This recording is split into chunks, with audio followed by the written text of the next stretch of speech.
দর্শক এই মুহূর্তে সরাসরি যুক্ত করেছি আপনাদেরকে রাজধানীর উত্তরা যে মাইলস্টোন স্কুল অ্যান্ড কলেজ রয়েছে সেখান থেকে। এই মুহূর্তে কিছুক্ষণ আগে কিন্তু আইন উপদেষ্টা আসিফ নজরুল সাহেব কিন্তু এখানে এসেছেন এবং তাকে দেখে কিন্তু শিক্ষার্থীরা কিন্তু ভুয়া ভুয়া স্লোগান দিচ্ছেন এবং তাকে অনেকটা কিন্তু অবরুদ্ধ করার মতো করেছেন। আমরা কিন্তু সরাসরি যুক্ত করেছি আপনাদেরকে মাইলস্টোন স্কুল অ্যান্ড কলেজের যে ক্যাম্পাস সেখান থেকে এবং আপনারা দেখছেন এখানকার পরিস্থিতি কিন্তু আপনারা দেখছেন যে শিক্ষার্থীরা কিন্তু স্লোগান দিচ্ছেন বিভিন্ন এবং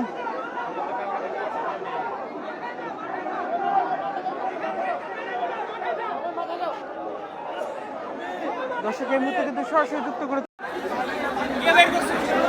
এখন কোনো মাইকই দিও না, আমরা কথা বলি। মিডিয়ারা আছেন, অপেক্ষা করছে।